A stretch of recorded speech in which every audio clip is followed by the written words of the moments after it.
Le damos la bienvenida a todos los que están conectados por estos canales virtuales. Muchas gracias por conectarse a una nueva sesión de Señales.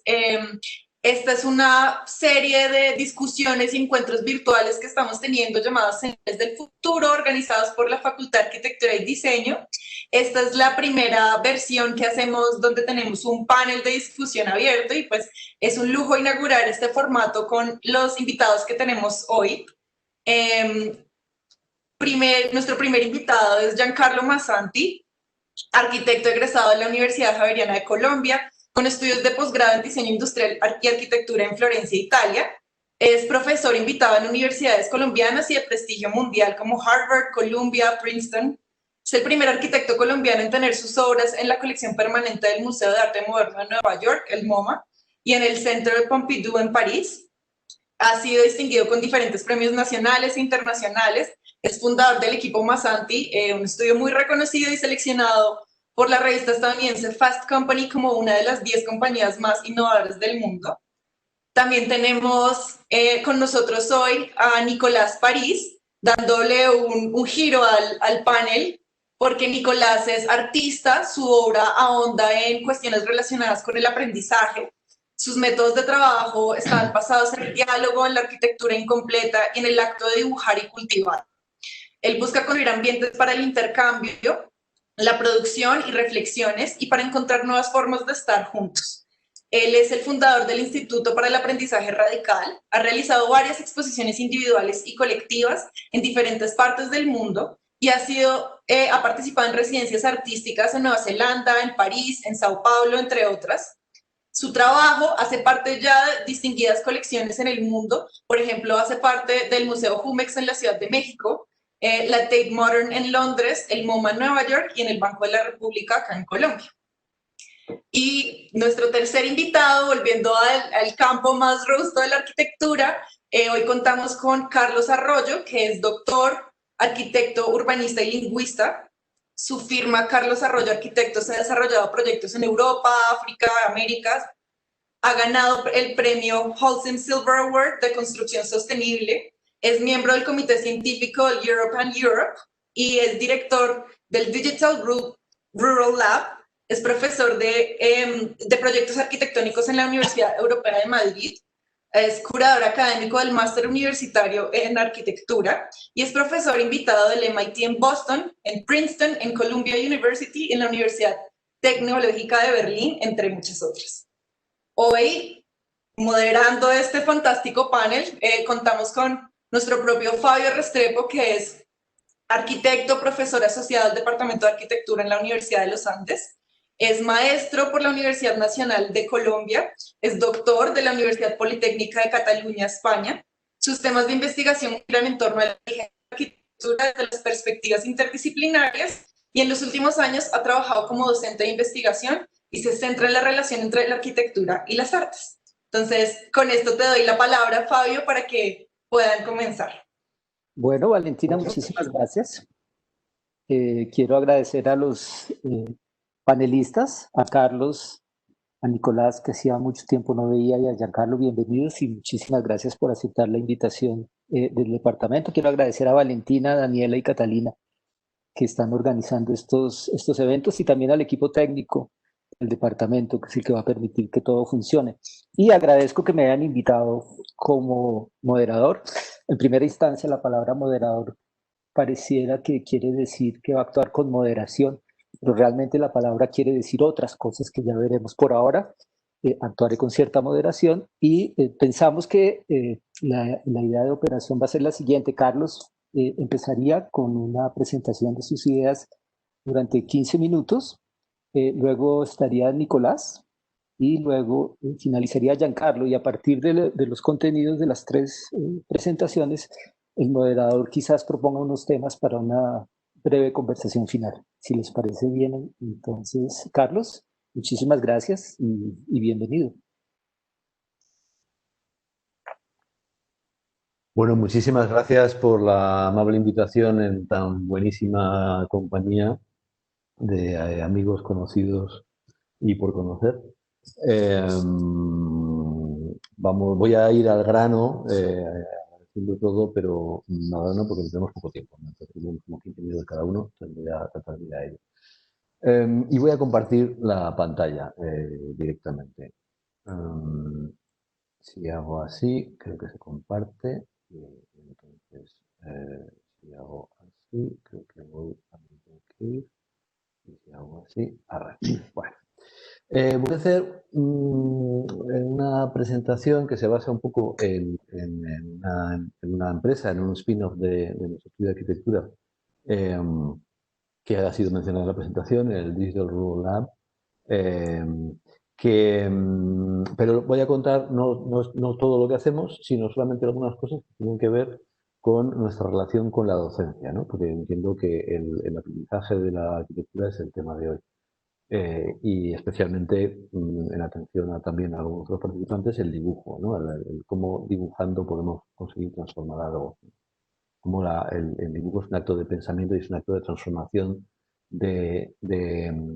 el momento en que dibujamos, transformamos nuestra lectura de la realidad y por tanto transformamos la realidad en sí misma. Bien, el Digital Rural Lab es un lugar de pensamiento y acción, ¿no? De pensamiento, de redescripción de realidades y de acción, que tiene 9 puntos. En cada uno de los 9 puntos estudiamos el impacto de la revolución digital en el ámbito de lo remoto, en el ámbito de lo rural, remoto, no sé cómo llamarlo, ¿no? Hasta ahora, siempre que se ha hablado de lo rural o del campo o del territorio, se habla desde un punto de vista urbanocéntrico, ¿no? Como que la relación, como las tensiones que pueda haber, o las definiciones que pueda haber entre el límite de lo rural y lo urbano. Siempre es como desde que la civilización es la ciudad, ¿no? La civitas es la ciudad, la urbs es la ciudad. Es como lo que constituye lo más granado de nuestra sociedad. Nosotros hacemos lo contrario. Pensamos que ahora mismo hay un cambio de paradigma y es en lo rural y en lo remoto donde realmente se puede explotar al máximo el potencial del lugar al que ha llegado nuestra sociedad. Sea porque las políticas horizontales, sabemos que la política ha cambiado, porque gracias a lo digital hay una accesibilidad muy inmediata de la participación ciudadana a las tomas de decisiones, y esto en el ámbito de lo rural es especialmente importante porque la política local es mucho más accesible para todos los ciudadanos, ¿no?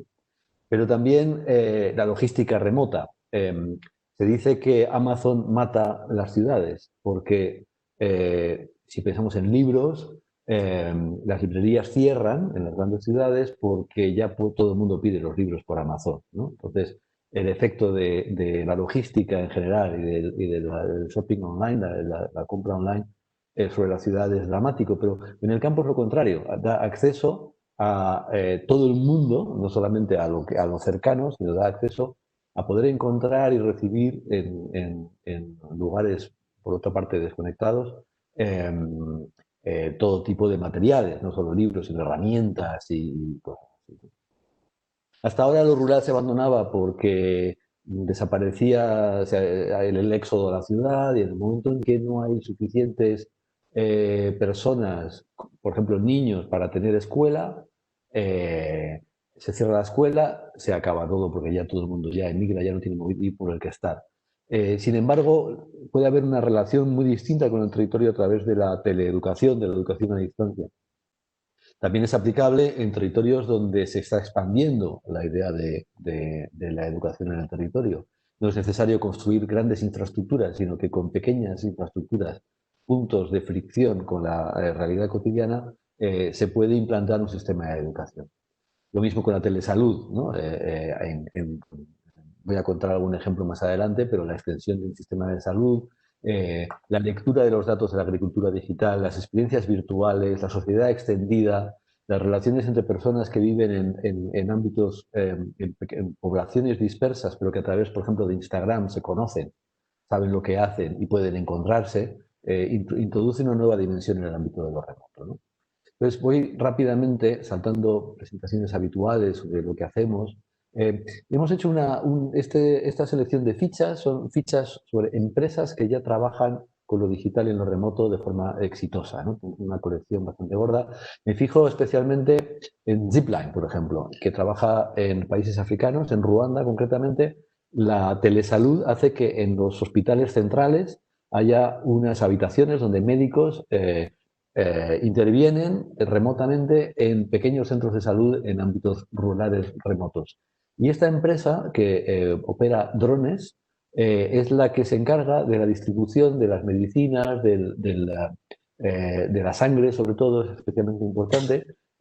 Y entonces en Ruanda han hecho lo que se llama un salto de rana, o sea, de no tener infraestructura de salud distribuida a tener un sistema de drones que operan en una capa de la atmósfera, ¿no? Que han cambiado la ley de navegación aérea, ¿no? Para que haya una capa ocupada por los drones para hacer ese tipo de distribución, ¿no? Facilitando la atención sanitaria en lugares que de otra manera no serían accesibles. O Amazon PillPack, ¿no? Que llegan estas, creo que se ve en mi ratón, ¿no? Las prescripciones médicas llegan en esta especie de rollos, de sobrecitos con las medicinas, ¿no? Y ya, que tienen además los días de la semana en que tomarlos, ¿no? Es un sobrecito con el día y la hora en que tomarlo, ¿no? Entonces, digamos que la atención médica cambia, ¿no? Con esos sistemas de reparto, también con la producción a distancia mediante impresoras, por supuesto la agricultura inteligente, todos los sistemas que hay, en fin. No quiero entrar en mucho detalle con esta cuestión, pero hicimos este trabajo de visibilización de las empresas que ya hay, que ya han cambiado la realidad. Este proyecto es un proyecto del estudio de arquitectura, es una granja de champiñones en Ruanda, donde el cliente, además del proyecto físico, ¿no? de las naves y del centro de pasteurización, etcétera, nos encargó un trabajo de inserción en el paisaje y a través de una serie de reuniones con distintos agentes, incluido, por ejemplo, el director del Parque Nacional de los Volcanes, donde están los gorilas. Pues descubrimos cosas como que había financiación posible para entrenar, para enseñar a los habitantes de la zona de frontera, del buffer, a ganarse la vida de otra manera, para que no fuesen cazadores furtivos en el Parque Nacional. Entonces, el sistema que el cliente estableció y que elabora aquí en estas naves, que son invernaderos fabricados en España con un sándwich de tela, una muy ligera de construcción, muy barata, consiste en que salen bolsas de sustrato de champiñones, se distribuyen a agricultores locales que las compran, y entonces cultivan los champiñones, los que son bonitos se los revenden al cliente, los que no son tan bonitos se los comen, entonces por lo tanto es una fuente de proteína barata, champiñones prácticamente proteína animal, proteína barata, y también es una fuente de dinero, de ingresos, ¿no? Y entonces de esa manera, con una distribución deslocalizada sobre el territorio, que es posible gracias a WhatsApp, porque cuando los agricultores tienen champiñones preparados, envían un WhatsApp y entonces hay un furgón que hace el recorrido recogiendo los champiñones. Es decir, que lo digital permite que haya un sistema descentralizado de producción agrícola que da sentido a las vidas de quienes antes eran cazadores furtivos en un parque nacional y que ahora son productores de alimentos de alto valor añadido para sí mismos y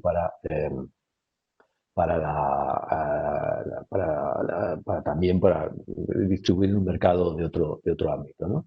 Salto aquí mucho porque voy mal de tiempo con esta historia de... Esto es una reforma de un centro cultural en una periferia de Bélgica, donde lo que hicimos fue identificar, mediante reuniones y mapas mentales, identificar qué es la cultura en este siglo, ¿no? Porque es un centro cultural brutalista, construido en los años 60, 70, que en origen seguía una estructura jerarquizada, ¿no? Era como que había programadores que programaban exposiciones o obras de teatro, y entonces la gente iba a ver las obras de teatro, iba a ver las exposiciones, ¿no?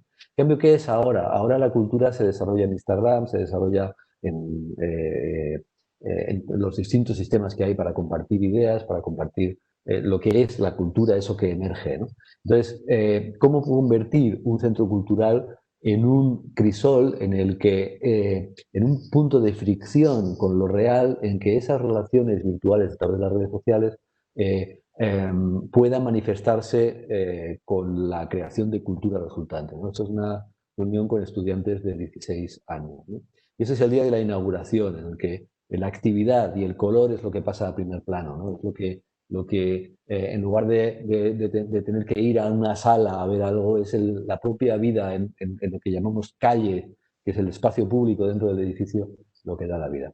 También es un centro de investigación, aquí es un artículo académico, pero también con acción, ¿no? Aquí hay 3 imágenes del paisaje rural de la meseta castellana. A la izquierda, el del centro es una fotografía aérea real, el de la izquierda es una extrapolación de cómo era en los años 50, con lo que sabemos, pero con base al documento del centro, y el de la derecha es una extrapolación de lo que pensamos que pueda ser el futuro, ¿no? Este es el actual, este es el anterior. Vemos que hay unos patrones extraños en el paisaje. Algunos de ellos son muy antiguos, que es la trama de puntos del cultivo del olivo y del cultivo de la vid. Otros, voy a volver atrás para que lo veamos, ¿no? Otros son como huellas digitales, que ahí se aprecian, voy a hacer un poco de zoom. Eso es reforestación de los años 50, 60, 70. Entonces nos da una lectura de las curvas de nivel.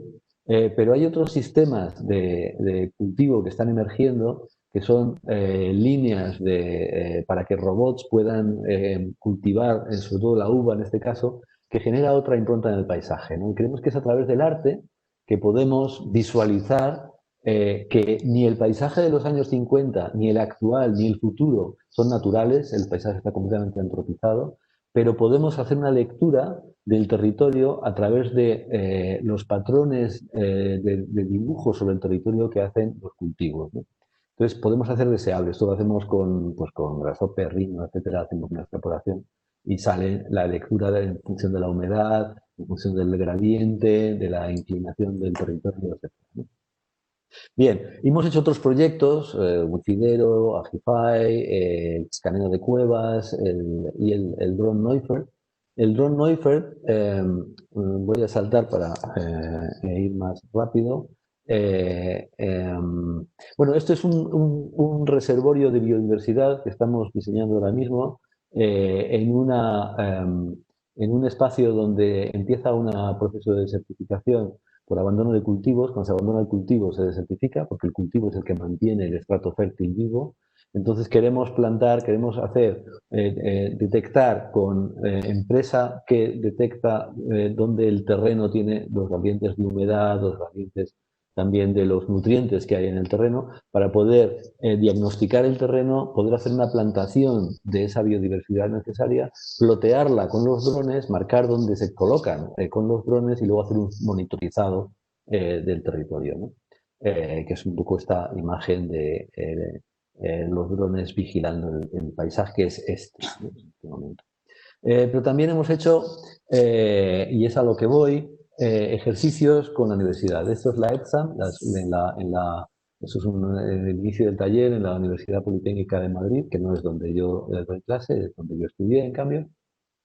Y lo que hicimos fue, esto es una página de Neufert, ¿no? Pero de un dronódromo.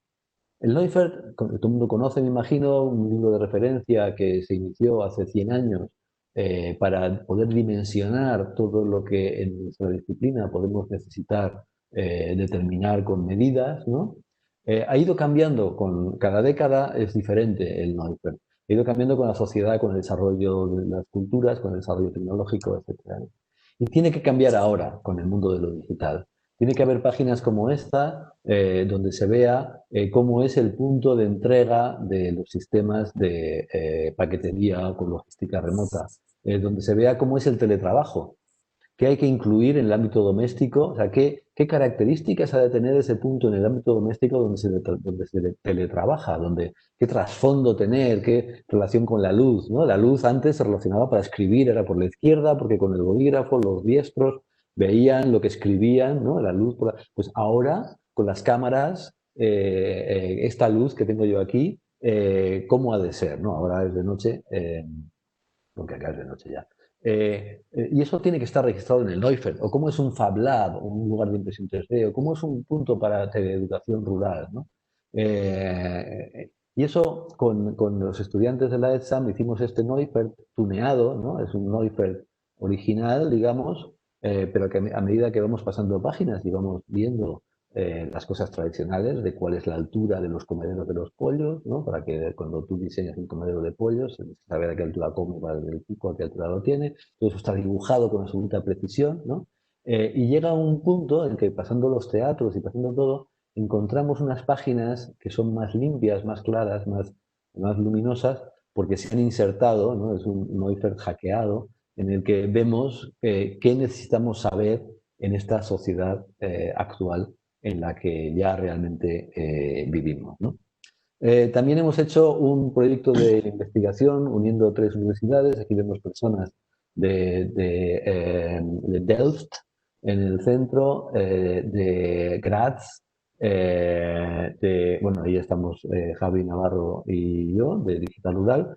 Hicimos una propuesta para ver cómo eh, conseguir un sistema de transporte bajo demanda en el ámbito rural. O sea, en la ciudad está Uber, ¿no?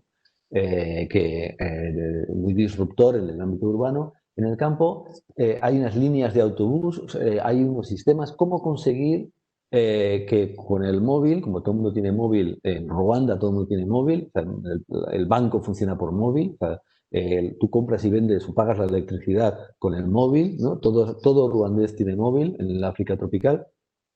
Pues cómo poder demandar y cómo poder organizar un sistema de transporte bajo demanda con en Perú se llaman busetas, ahora no me sale cómo se llaman en Colombia.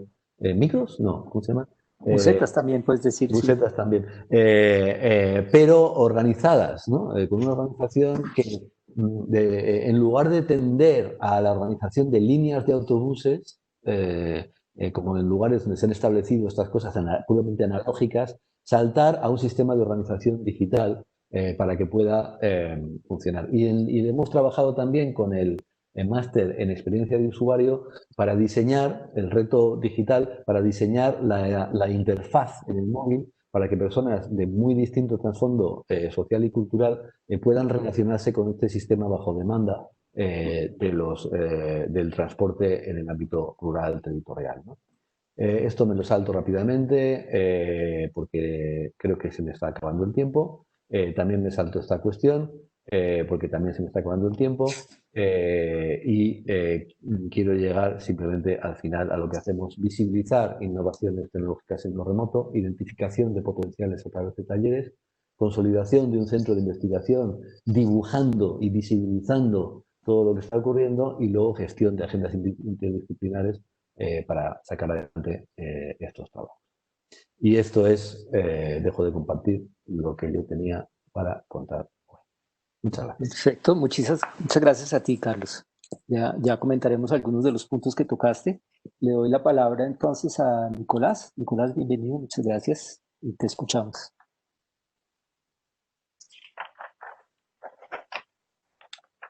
No te escuchamos. Ahora sí te escuchamos. Muchas gracias. Es como una gran alegría y sorpresa y extrañeza estar acá hablando sobre la enseñanza de la arquitectura por mi propia historia, y precisamente quiero hablar de 2 anécdotas que me han influenciado mucho, precisamente las cuales encontré una vez salí de la Facultad de Arquitectura. Puede ser un tema que hablemos más adelante, pero lo que quiero mostrar o compartir con ustedes es a través de estas 2 anécdotas como estrategias o actitudes que para mí han sido muy valiosas para autoverificarme, tal vez, y tal vez llevar a cabo un proceso de aprendizaje propio o tratar de construir un lugar para engranar mis intereses. Y de que desde mi punto de vista tienen mucho que ver con la arquitectura, pero tal vez una arquitectura que está buscando no construir espacios, sino más bien lugares. Y bueno, acá dejo esta idea un poco abierta a ver si se puede ir engranando más adelante. Entonces voy a compartir la pantalla. Bueno, entonces tengo dos textos muy cortos, cada uno de ellos es de estas anécdotas que les quiero contar. Obviamente, pues, la idea es que vayan leyendo si quieren, pero al mismo tiempo, pues yo voy a ir contando cómo encontré esta anécdota y qué es lo que más me llama la atención de estas anécdotas. Y también tengo un dibujo como un tipo de manifiesto que quiero mostrar al final de mi tiempo. Es algo que he venido trabajando durante los últimos meses y es un tipo es una especie de lista, o vuelvo y digo manifiesto, sobre tácticas y estrategias para llevar a cabo un proceso de autoverificación o desaprendizaje, tal vez. Entonces, la primera anécdota es el mito de los compañeros de Dubois. No sé si lo estoy pronunciando bien, pero estos compañeros de Dubois fue tal vez el primer sindicato de la humanidad. Y al final de la época feudal, los artesanos decidieron agremiarse o agruparse para rebelarse contra las leyes feudales y poder llevar a cabo o encontrar un tipo de independencia y poder tener una cierta autonomía, autoverificación, digo yo, en un modelo de economía libre. Entonces buscaban poder controlar el pago por sus productos o por sus servicios y por el resultado de su tiempo de trabajo. Entonces, insisto, tal vez fue la primera congregación gremial o el primer sindicato de la humanidad, en donde también estaban buscando manejar o poder decidir sobre el trabajo y su derecho a trabajar con quien ellos quisieran.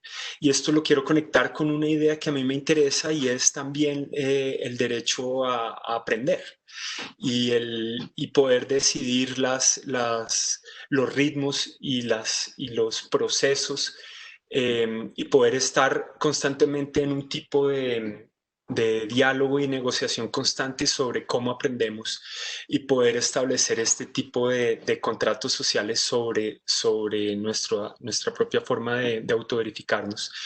Y para mí acá la pregunta fundamental es no el qué ni el cómo, sino el para qué. Entonces, estos compañeros de Dubois, bajo una dinámica peculiar, también no solamente trataron de poner o de negociar o de imponer sus normas sobre un libre mercado, sino también crearon su propio tipo de escuela o su propio tipo de universidad para los oficios. Y lo que más me llama la atención de este tipo de escuela es que no tenía infraestructura. Era una arquitectura del evento, una arquitectura del tiempo transcurrido, era una arquitectura que dejaba rastros o que se construía en la medida que dejamos rastros. Estos compañeros de Dubois, pues era la unión de artesanos, panaderos, carpinteros, orfebres, diferentes tipos de personas que se hacían ciudadanos pues a través de su oficio manual, y lograron constituir este tipo de dinámica muy peculiar y especial que a mí se me hace como muy, muy potente, en donde llevaban a cabo su propio proceso de aprendizaje de una forma autónoma. Entonces, por ejemplo, respecto a los panaderos, y eso funcionaba para los otros oficios, el aprendiz de los compañeros de Dubois empezaba un viaje a pie por todo su país de origen. En este caso estoy poniendo el ejemplo de Francia, en donde a lo largo más o menos de 6 años, o 5 o 6 años, empezaba a viajar y a hacer literalmente un tour de Francia caminando, de condado en condado, en donde se encontraba con el maestro panadero de cada pueblo. Pasaba un tiempo trabajando con este maestro panadero y eran un proceso de aprendizaje basado en la demostración y en el hacer. cuando el maestro panadero decidía que este joven aprendiz ya estaba listo para ir a la siguiente etapa o encontrarse con el siguiente maestro panadero, le daba una especie de bastón, que era algo así como un diploma, que servía como símbolo o metáfora de que él iba llevando a cabo su propio proceso de aprendizaje, y con este bastón se presentaba y les hacían unas marcas y unos grabados este bastón, y con este elemento se presentaba, con este símbolo se acercaba al siguiente maestro panadero, lo aceptaba y era la muestra de que iba haciendo su propia y que iba construyendo su propio currículum, y así sucesivamente. Viajaba y tenía la experiencia con diferentes tipos de panaderos, diferentes tipos de productos, diferentes tipos de insumos, diferentes tipos de paisajes y de consumidores y de dinámicas de trabajo y métodos de trabajo. Entonces, y así continuaba su educación. Entonces, al final de todo este camino, todos los maestros le habían autorizado y lo habían acompañado a descubrir cómo se hacían los diferentes tipos de amasijos. Y al cabo de ese recorrido, pues llegaba a su lugar de origen, ya convertido en un maestro panadero, el cual ya tenía como la autorización tácita de hacer su propio, de poner su propia panadería y empezar a compartir pues todo lo que había aprendido, y al mismo tiempo se hacía parte de esta escuela tipo de escuela peripatética de los oficios, en donde él podía seguir continuando su proceso de aprendizaje, ya como no solamente como aprendiz, sino también en una situación un poco inestable, porque al mismo tiempo pues se tenía la posibilidad de convertirse en un profesor o en un maestro de los siguientes aprendices. Entonces esta es una anécdota que encontré que se me hizo muy, muy poderosa, muy bonita. De hecho, me la contó un amigo artista. De hecho, existen museos sobre los compañeros de Dubá, y creo que hay algo que me enganchó totalmente con esta posibilidad de poder ir construyendo mi propia escuela sin infraestructura, ir llevando a cabo un proceso de aprendizaje como diluido en el tiempo, un proceso de aprendizaje que trataba de habitar el tiempo y no tanto el espacio, o lo voy a decir de otra forma, poder entender que el proceso de aprendizaje no es un momento dado, sino es más bien como una actitud y una disposición. Y además que era un tipo de aprendizaje que sucedía en la medida en que en este caso pues nos vamos moviendo o movilizando por diferentes paisajes y por diferentes estructuras de aprendizaje. La siguiente anécdota es una anécdota que conocí gracias a un profesor de sociología, hablando sobre el pan, precisamente. El pan es una de mis obsesiones, y es una de las razones por las que quise empezar como mi propio proceso de aprendizaje. Resulta que en Argentina, a comienzos del siglo pasado, existían una gran cantidad de simpatizantes del anarquismo. El anarquismo, más que como tipo de Estado, era como un sistema de pensamiento, digo yo. Y también, obviamente, muy influenciados por la tradición italiana y por las migraciones desde Italia y desde Europa. Pero entonces, muchos de estos simpatizantes del anarquismo, inclusive el director del movimiento o partido anarquista, era un panadero. Y muchos de estos integrantes del sistema de pensamiento anarquista eran personas que habían decidido llevar a cabo su trabajo a partir o desde un oficio manual. Y obviamente haciéndole honor a la teoría, voy a decirlo así, anarquista, en donde nos hacemos ciudadanos en la medida en que aportamos al sistema a partir de nuestro trabajo. No nos hacemos ciudadanos desde una herencia o desde una posición social, sino en la medida que vamos contribuyendo a una construcción social y encontrar nuevas formas de hacer las cosas. Y además también le hacían honor al pensamiento anarquista, en donde la mejor forma de llevar a cabo una revolución, no solamente social, sino sobre todo mental, es tratando de llegar a la vida diaria de las personas. Más que estar en las calles chocando contra la institución, tal vez la mejor forma es estar dentro de la institucionalidad, diferentes tipos de instituciones y a diferentes escalas para llegar a la vida diaria de las personas. Entonces, estas personas muy conscientemente eligieron el PAN para poder llegar a las mesas todos los días de los bonaerenses en este caso. Otra de las estrategias que tenían estos panaderos anarquistas eran bautizar con nombres antiinstitucionales sus amasijos. Entonces, por ejemplo, se inventaron los suspiros de monja, las bolas de fraile, las facturas y los vigilantes. Y hoy en día ustedes visitan muchas de estas, visitan las panaderías de barrio de Buenos Aires y van a encontrar que siguen usando estos nombres. Y estos nombres muchas veces las personas no saben de dónde vienen, pero lo que más me interesa como de esta estrategia es que se volvió una tradición y se volvió algo que siguió conviviendo con las familias, con las personas durante muchos años. Entonces este tipo de tradición y este tipo de hábitos realmente empezaron a influenciar la forma en que las personas interactúan, a influenciar la forma en que las instituciones llevan su vida diaria y la forma como se van construyendo las habitaciones y los lugares comunes. Entonces, voy a repetir un poco. Bajo esta dinámica, estos artesanos pensaban que la verdadera manera de acceder a otras formas de hacer las cosas y hacerse ciudadanos era a través de un oficio manual. Y era un oficio que les permitiera en silencio entrar hasta las mesas de las casas e iniciar procesos de transformación lentos, muy lentos, pero deliciosos. Entonces, estas son las dos anécdotas que quiero compartir. Insisto, tomé la decisión de hablar como de mi propia experiencia y de pronto abrir un poquito la ventana para que cuando discutamos estas ideas entre los cuatro, pues de pronto toquemos estas ideas en relación con las experiencias propias o mías. Y a lo que quiero llegar para cerrar esta parte de la presentación con esta idea es que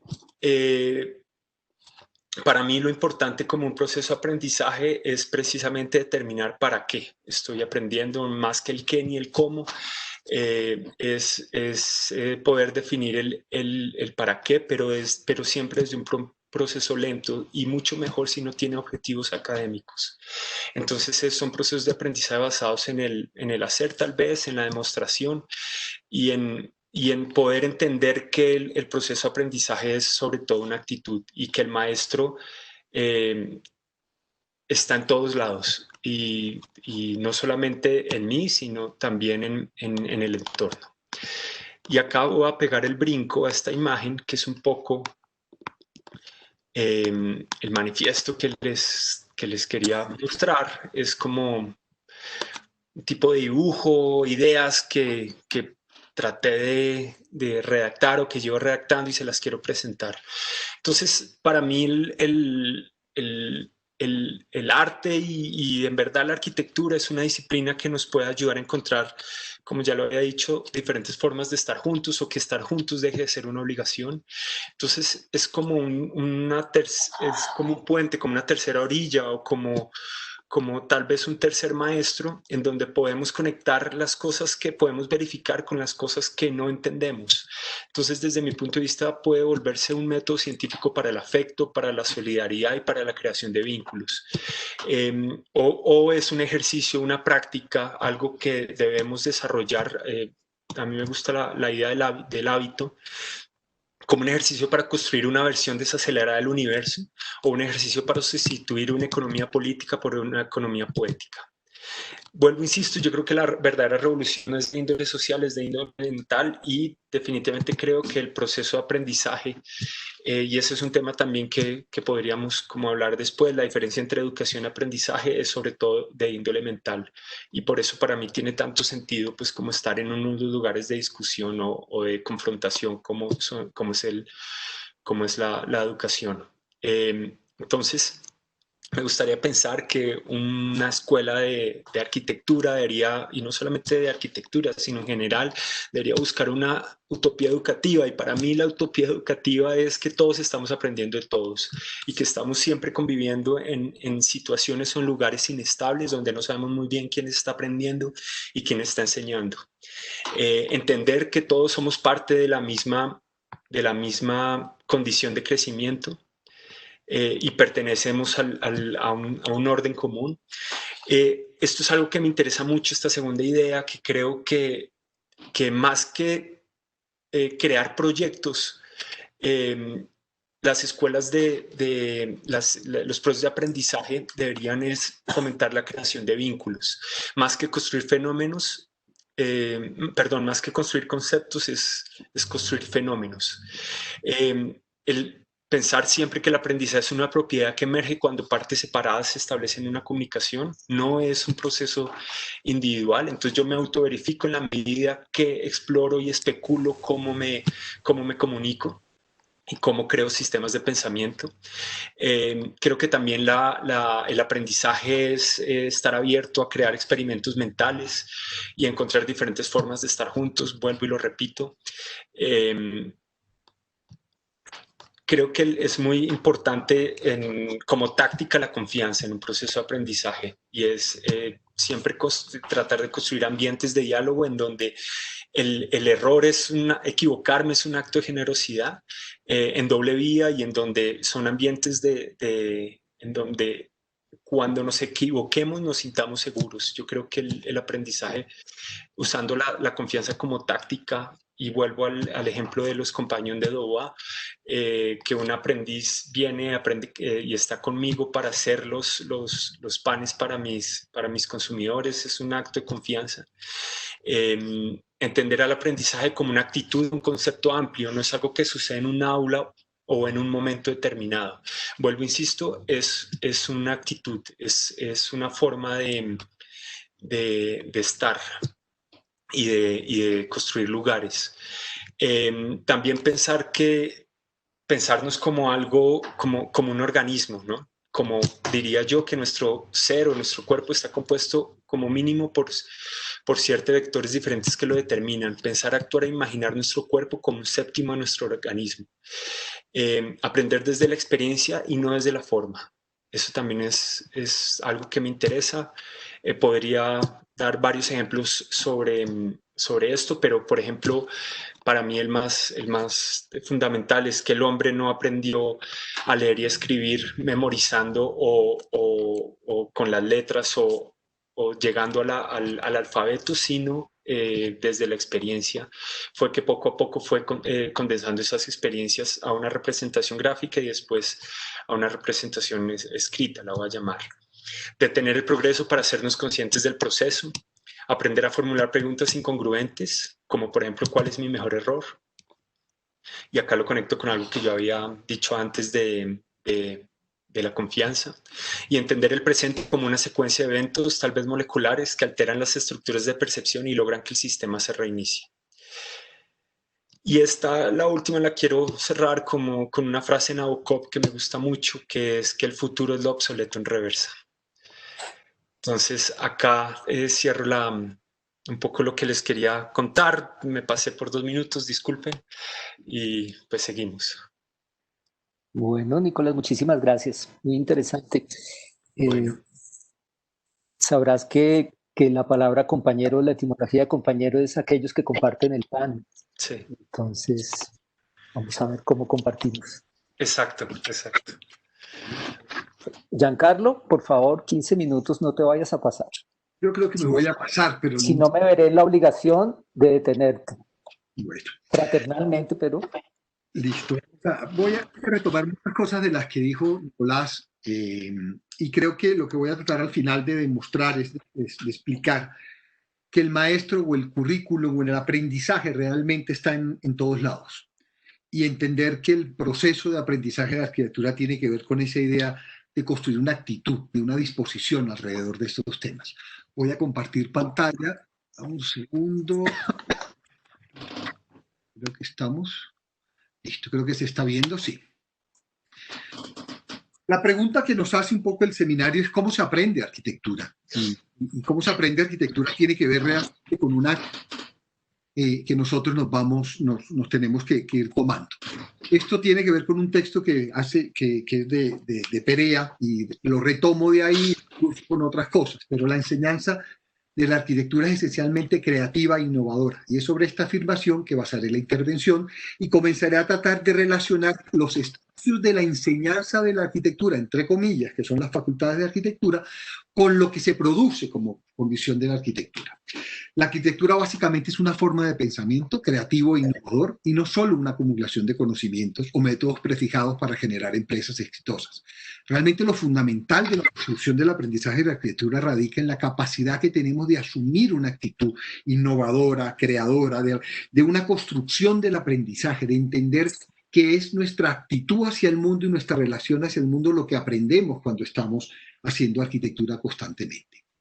No es generar empresas exitosas, no es generar oficinas que hagan bellos edificios, es construir una manera de pensar y de situarnos en el mundo. El objetivo no es solamente adquirir conocimiento, sino producir pensamiento. Yo creo que esto es al entender que la arquitectura es una forma de construir pensamiento, no solamente construye edificios o ladrillos. Vivir situaciones creativas y enriquecer por ese medio el trabajo de cada día. Construir una actitud basada en la creación y en la innovación. Y para construir una actitud basada en la creación y la innovación hay que aprender y desaprender muchas cosas de las que nos enseñaron en los colegios, entre comillas, cuando comenzamos a construir arquitectura.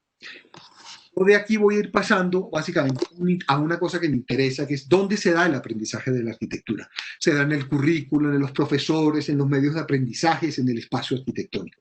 Y habría muchísimas cosas más donde se da el aprendizaje. Pero quiero hablar específicamente del espacio arquitectónico, el espacio como tal.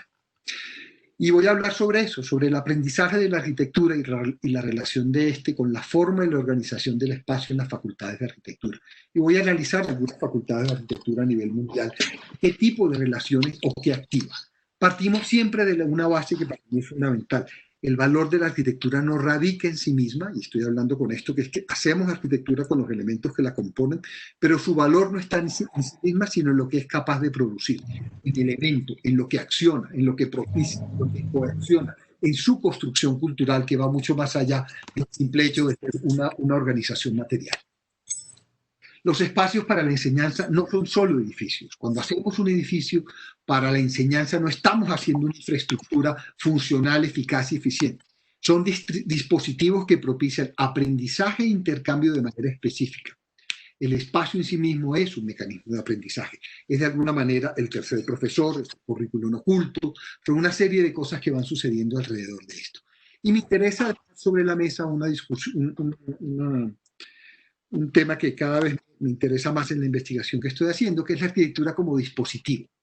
O sea, y en ese sentido lo que quiero es tratar de conectar cómo el espacio, la manera en que se disponen las cosas en un lugar, en una facultad de arquitectura, predispone unas maneras específicas de aprender arquitectura y de generar relaciones y de lo que llamaba Nicolás crear vínculos, de construir, digamos, lugares comunes en ese sentido.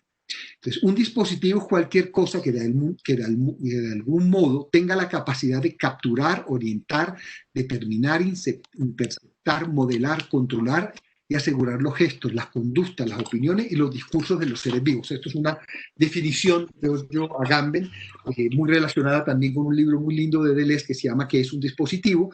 Y ahí hay un texto que no voy a explicar, pero explica cómo el Centro Pompidou fue un dispositivo que permitió la aparición de la música remix desarrollada por Thomas Bangalter, como el espacio en sí mismo, el Pompidou, fue el que produjo que se generara cierto tipo de música, cómo accionó ciertas condiciones alrededor de esto.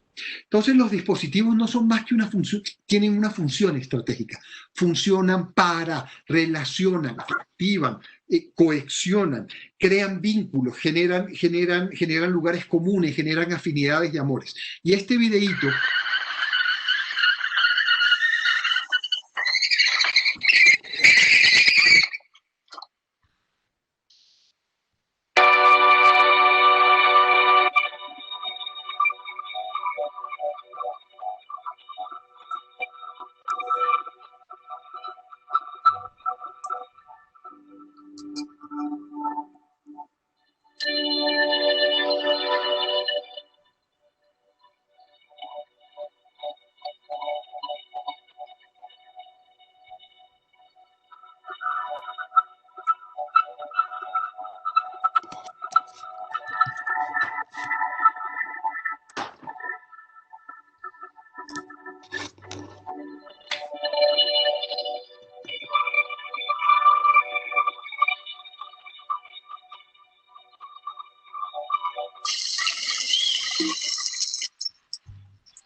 y este video, un minuto, ¿por qué no me...? Eso. Y este video realmente, pues lo que quiere explicar un poco es cómo esa plataforma, que es un elemento arquitectónico, se convierte en un dispositivo y propicia condiciones, algunas controladas, digamos que como una condición específica que controla, que lleva a que se hagan cierto tipo de cosas, pero otras que son las que yo podríamos llamar inimaginables en ese sentido. El espacio de una facultad es en sí mismo un mecanismo de aprendizaje, experimentación para el conocimiento de la arquitectura. Esto es una instalación de Nicolás que a mí me llama mucho la atención porque es un espacio que no está 100% definido, no es un espacio eficaz, único, que sirve para esto. Es la posibilidad de disponer una serie de tauretes y convertir los tauretes en mecanismos. En ese sentido, creemos que el espacio educativo constituye en sí mismo un mecanismo de aprendizaje, de forma tal que se deben propender por la generación de propuestas espaciales que tengan una función pedagógica en la construcción de actitudes creativas e innovadoras. Aquí vuelvo un poco al texto de Andrés Perea, que habla un poco sobre la construcción de esa condición creativa e innovadora que no se basa solamente en la construcción de conocimiento, se basa en la construcción de esa actitud casi juguetona, brincona, de aprender a hacer arquitectura. Voy a mostrar una serie de casos de estudio que me parecen interesantes y que de alguna manera creo que refuerzan esa idea de que el espacio es un dispositivo que propicia cierto tipo de relaciones y construye lugares comunes y vínculos entre las personas que lo habitan y lo ocupan. Cómo el espacio de una facultad de arquitectura define una manera específica de enseñanza y de aprendizaje en la arquitectura. No solo el pensum ni los profesores son los únicos mecanismos de la arquitectura puede propiciar formas de comportamiento, actividades, acontecimientos, interacciones que apoyan la construcción de relaciones de aprendizaje y socialización. El primer ejemplo es el del GSD Harvard en Cambridge, en Massachusetts, diseñado por un australiano que se llama John Andrews, que es básicamente un edificio escalonado.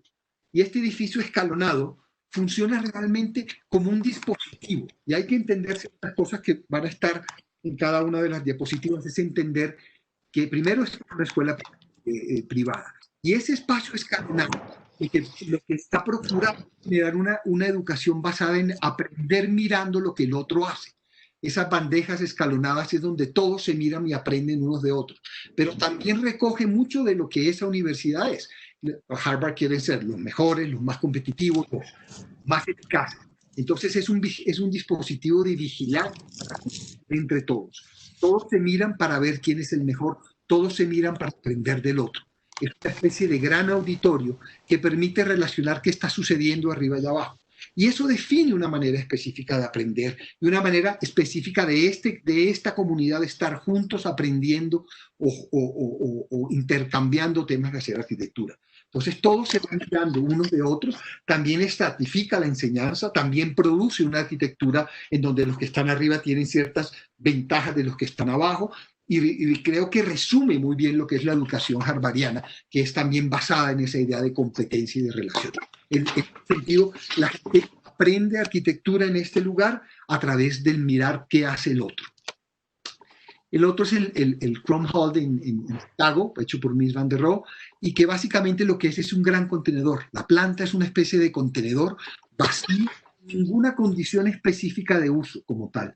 Es un vacío para lo inimaginable, como lo podría definir Curtis en muchos de sus textos.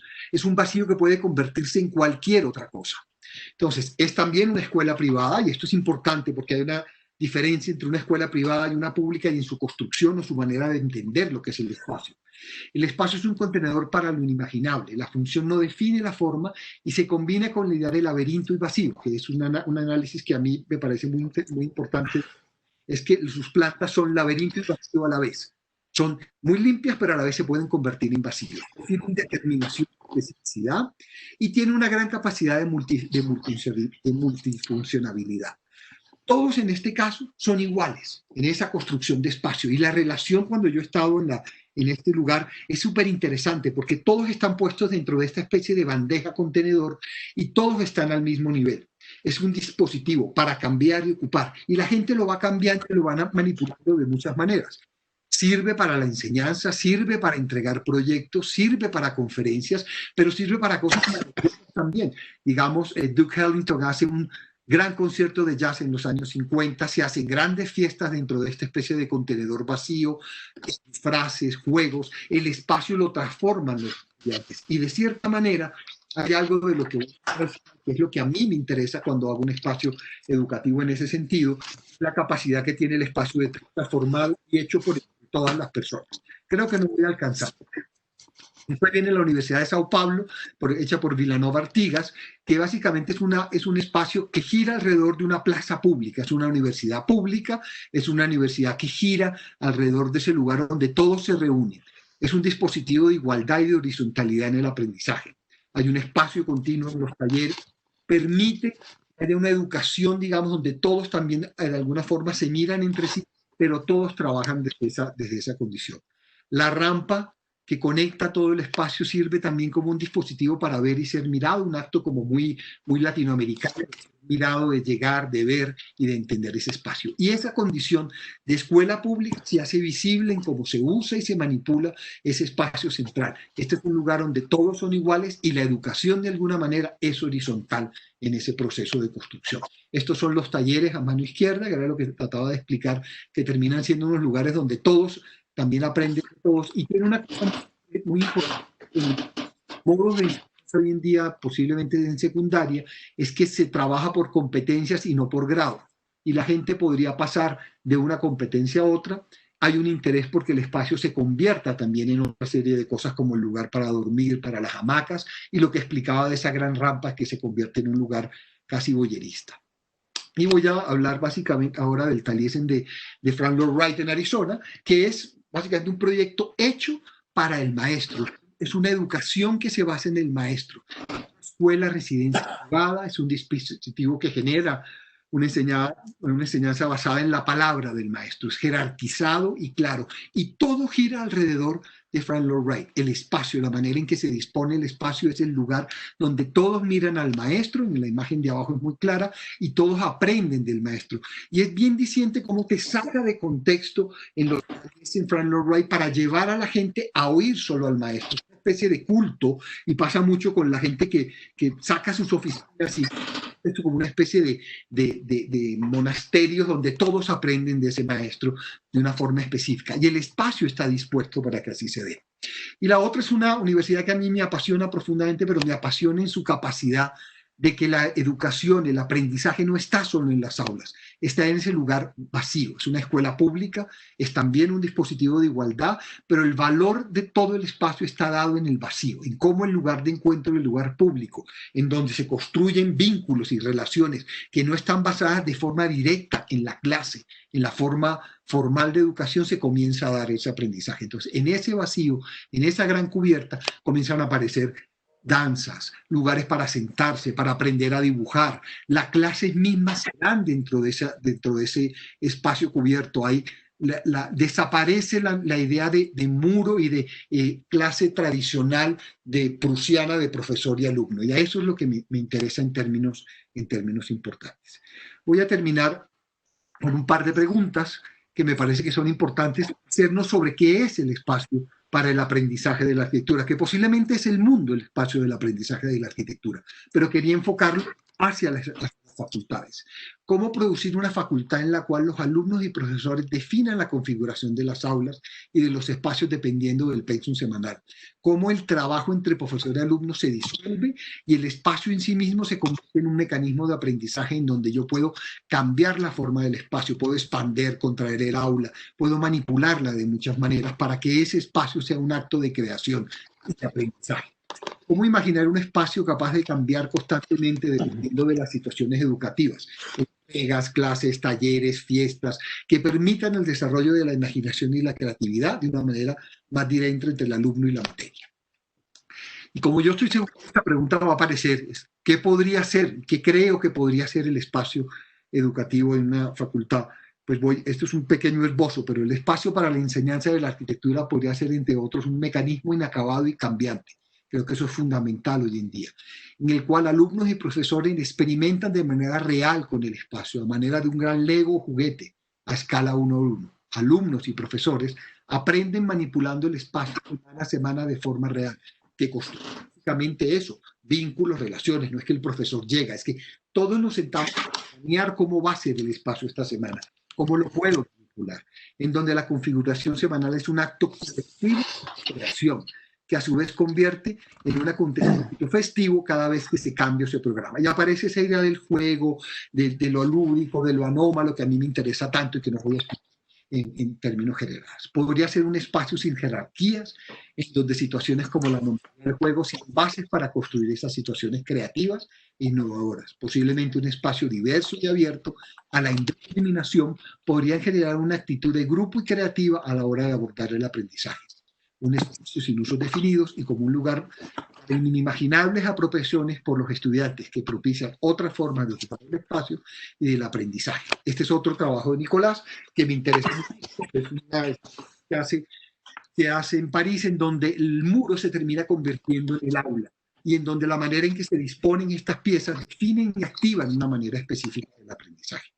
Y termino con un proyecto que hicimos con Nicolás hace un tiempo, es el Guggenheim de Helsinki, en donde lo que planteamos fue que no es un espacio, digamos, para aprendizaje de arquitectura, pero es un museo que al final no es más que otro mecanismo de aprendizaje y de juego.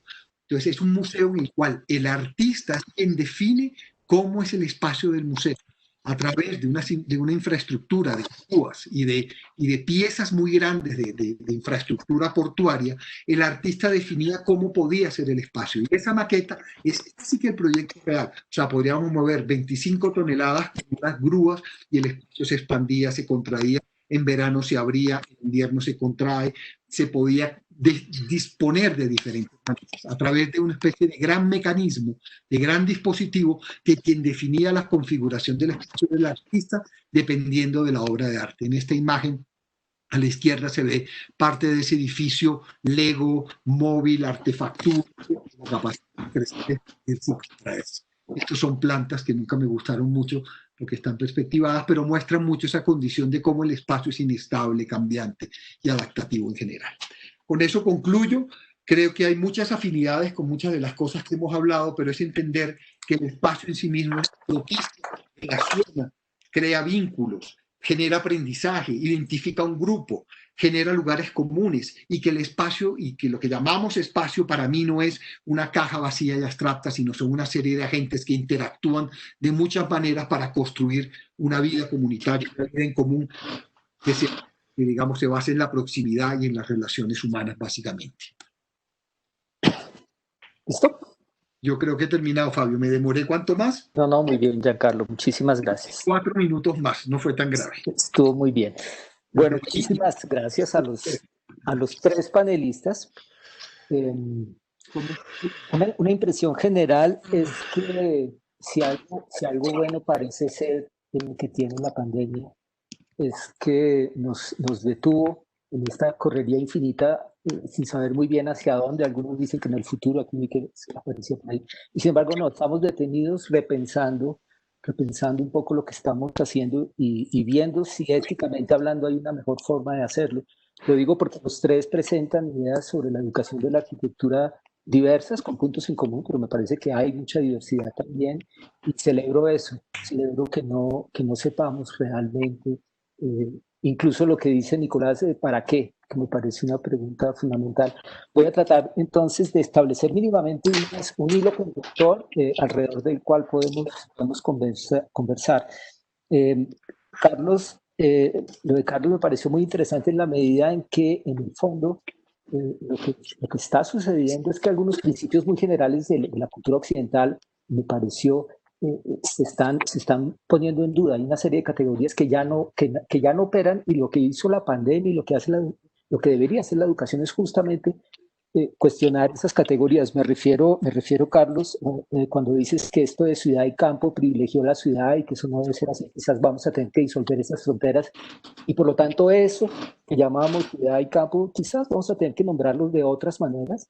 Veo una confianza enorme en la tecnología para redefinir esas fronteras. Hablaste de que el paisaje ya no es natural. Muy interesante la idea, porque en el fondo se conecta con una crítica general a nuestro mundo, digamos, contemporáneo de consumo, que es el antropoceno. Y entonces es fundamental preguntarnos qué significa entonces la naturaleza con respecto a la cultura, si eso de verdad son categorías propositivas, o tenemos también que liberarnos como esas especies de máquinas que operan por sí solas y no nos permiten pensar en profundidad. Y al final, por los ejemplos que pusiste, también la categoría que pareciera separar tan claramente lo que son los humanos de los animales, se pone en cuestión, y quizás esa diferencia no es tan drástica, y tenemos que movernos más es en el intersticio que se abre allí. Pero veo, sin embargo, en todas tus posturas, incluso en el ejercicio con el Neufert, de que de alguna manera la técnica siempre nos va a ofrecer una especie de camino más o menos cordial para reencontrar esas categorías de cómo habitar este mundo. Nicolás, muchísimas gracias. Yo en Nicolás valoro justamente ese detenerse. Yo en Nicolás veo que el trabajo de la experiencia, el contacto del cuerpo con la realidad, con la materia, la mano que ejecuta y ejecutando piensa, y la transmisión de las experiencias en formas que algunos creen que son tradicionales, pues tienen mucho valor y tienen que tener un lugar en la vida. No es simplemente la confianza, digamos, en la virtualidad la que permitiría un aprendizaje. Siento mucho a Iván Illich eliminando justamente esta institucionalización de algo así como el aprendizaje y la enseñanza. Y leí por ahí lo de la economía poética. Me gustaría también que no olvidáramos esa palabra poética, porque en principio pareciera recordar esa vieja discusión si las facultades de arquitectura están entre arte y técnica, pero yo creo que esa discusión está completamente falseada, como las otras categorías que comenté con Carlos, y tendríamos que ver qué significa lo de poética. Ahí quizás al final me gustaría comentar algún aspecto. Y a Giancarlo le agradezco mucho que nos haya ofrecido unos ejemplos muy concretos de el papel que juega el medio en la propia educación y en la propia formación. Yo la obra de Giancarlo la conozco y me llama muchísimo la atención la dimensión que no quisiste hablar porque no era exactamente el tema, pero el papel que juega el juego y lo lúdico en la construcción de un evento, y cómo en las dimensiones de lo lúdico ya hay un aprendizaje importante en el saber habitar este mundo, en la cooperación, en los lazos de los que hablaba Nicolás, y veo detrás de eso una crítica oportuna a los criterios de eficiencia y de formar simplemente profesionales. Vas más allá de la formación disciplinar, y creo que todos van un poquito más allá de lo disciplinar. Y un poco la pregunta que yo les haría a los tres, y le daría la palabra en la orden de exposición, es si consideran que con tanta diversidad que ustedes plantean en términos de educación, y me extendería más allá de solo el aprendizaje, sino también la enseñanza, que quizás sea más difícil, si ven algún elemento común de las tres formas educativas que ustedes plantearon, si hay algo, hay un núcleo, o como diría Sumter, una pepita dura en medio de esta diversidad, que podría ser común a las visiones de la educación de la arquitectura que ustedes nos expusieron. Si quieres, Carlos, entonces te doy la palabra, y luego Nicolás, y luego Giancarlo. Bueno, Yo creo que aunque hemos hablado de distintas... voy a empezar otra vez. Si estamos, o sea, hemos hablado de distintas maneras de propiciar cosas, ¿no? Carlos ha hablado de los espacios, ha sido fantástico el recorrido. He apuntado algunos para añadir, ¿no?, al recorrido, serían también interesantes, pero podemos tratar ese tema después. Nicolás ha hablado de metodologías como la escuela peripatética o la idea del trabajo manual, como la manera como de construir una vida mejor, ¿no? El Neufert, el ejemplo del Neufert no es confianza en la tecnología, es poner en cuestión, ¿no? Entonces, el poner a un grupo de estudiantes a pensar qué páginas faltan en el Neufert, ¿no? O sea, qué no tiene la disciplina, qué es importante en el mundo de hoy que hay que colocar ahí, ¿no? Me he contado que en ese taller hicimos en paralelo un estudio sobre la diversidad y el género, porque en el Neufert, las primeras ediciones, las personas tienen distintas dimensiones. O sea, se ven personas altas, personas bajas, personas gordas, ¿no? Y luego, a lo largo del siglo XX, hay un proceso de homogeneización, ¿no? O sea, el Neufert, digamos que normativiza las dimensiones y hay un solo tamaño de personas, ¿no? Y entonces podríamos plantearnos cómo sería el Neufert volviendo a recuperar la diversidad de tamaños, pero también las identificaciones de género, porque en el Neufert antiguo había personas de distinto tamaño, pero si había un despacho de medicina, el médico era un señor, y si había un espacio doméstico, la que estaba en la cocina era una señora, ¿no? Entonces, el Neufert en este caso es un dispositivo no espacial, sino de otro orden, para reflexionar sobre cuáles son realmente los espacios que hay que dimensionar, después que hay que pensar, cuáles son las condiciones espaciales para la vida actual, ¿no? Y eso se hace en una reflexión conjunta, es una reflexión como... yo me imagino que los panaderos que recorrían Francia dando la vuelta eran acogidos también porque traían algo, ¿no? El panadero que recibía a estos peregrinos del aprendizaje de la panadería también recibiría, ¿no? Sería como un intercambio, ¿no?, de conocimientos de estos que vienen y traen, te cuentan cosas, ¿no? Entonces yo creo que el trabajo conjunto, reflexionando sobre cómo hacer, ¿no?, aprovechando de las visiones de las distintas personas, es también un dispositivo, ¿no? O sea, yo creo que estamos hablando de maneras de poner a reflexionar sobre qué es lo que debemos hacer. Porque al final la arquitectura es eso, ¿no? Pensar cómo hacer, ¿no? Ok, muchas gracias, Carlos. Nicolás. Bueno, pues la pregunta me produce más preguntas que tratar de afirmar algo, llegar a una idea como categórica, pero hay algo que pienso al respecto y es el tema de discusión, y vuelvo a hacer la misma pregunta, es ¿para qué? ¿Para qué aprendemos arquitectura o para qué enseñamos arquitectura? Desde mi experiencia propia, a mí se me hace importante que el tema precisamente sea no tanto la arquitectura, sino el aprendizaje en sí. Y poder lograr construir ambientes en donde se acompañen los procesos de aprendizaje. Y lo que quiero decir es que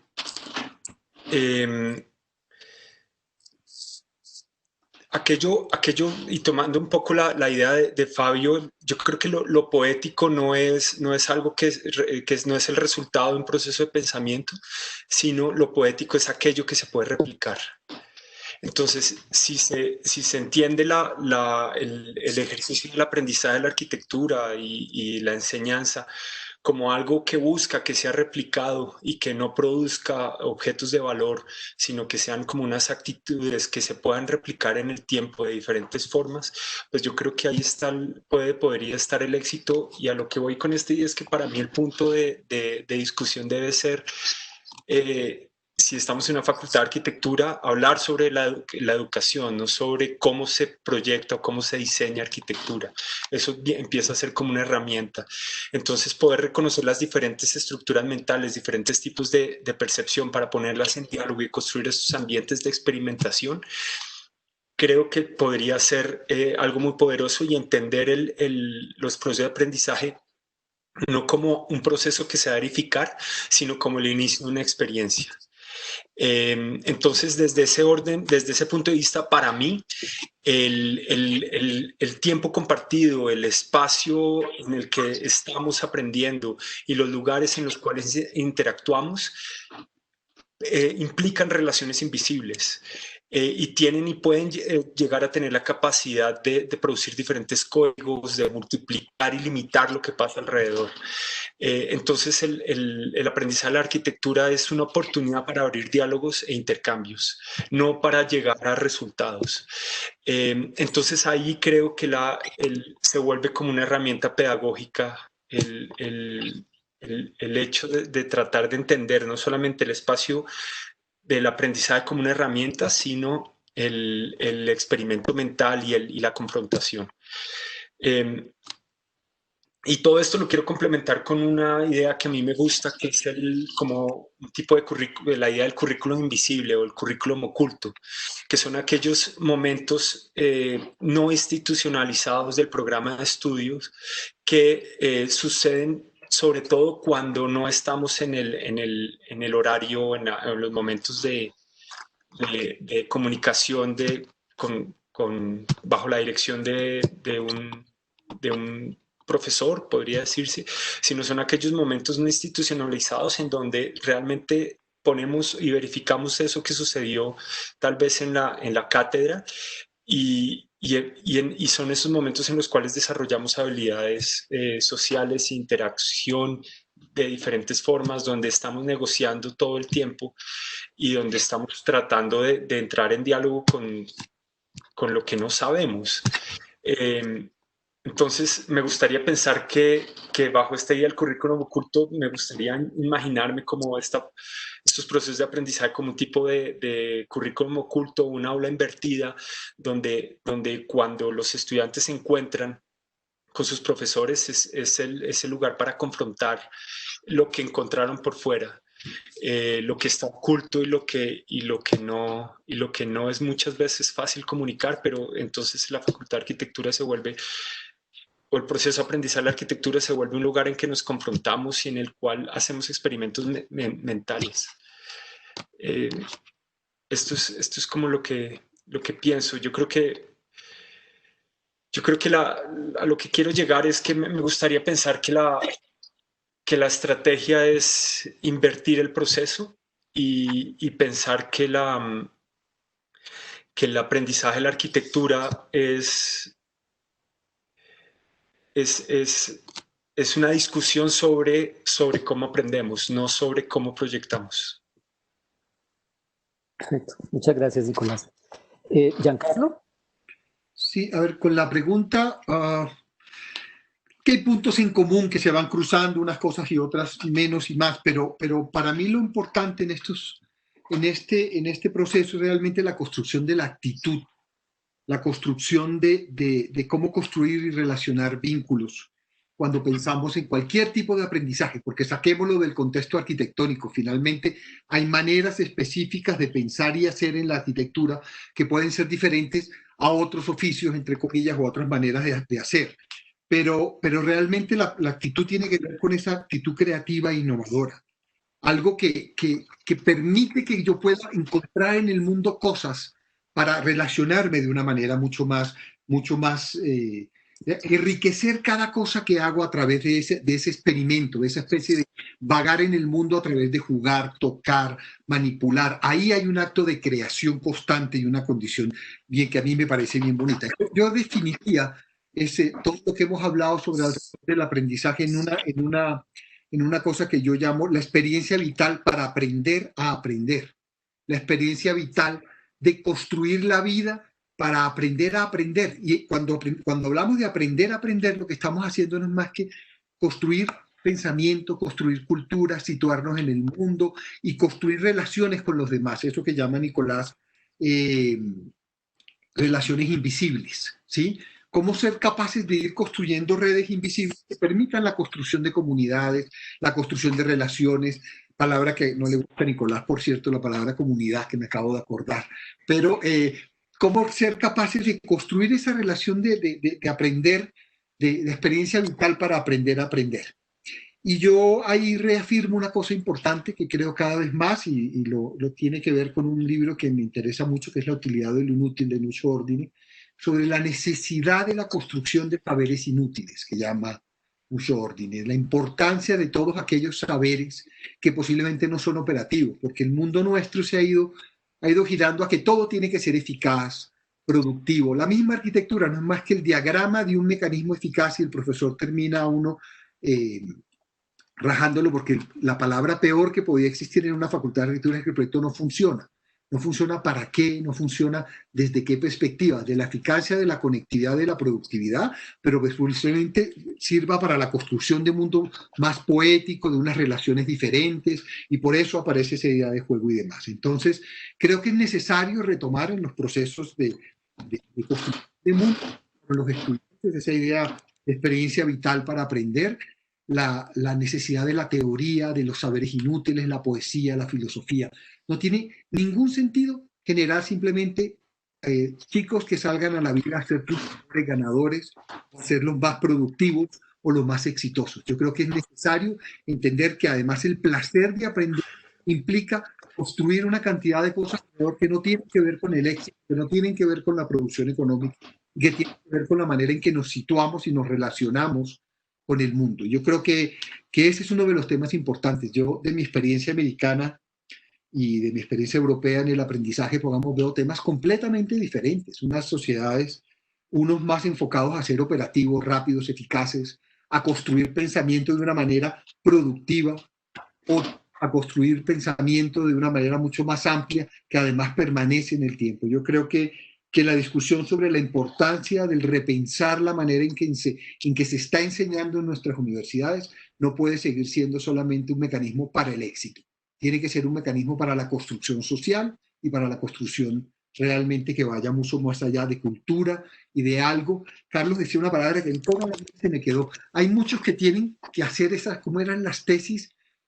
Esas, ¿te acuerdas? Yo no me acuerdo ahora, Carlos, pero era como, hablábamos de la tesis, que el que hacía la tesis sobre cómo Le Corbusier se rascaba las pulgas. Alguien lo tiene que hacer, pero finalmente eso no es, era como una cosa, bueno, me confundí, llamémoslo así.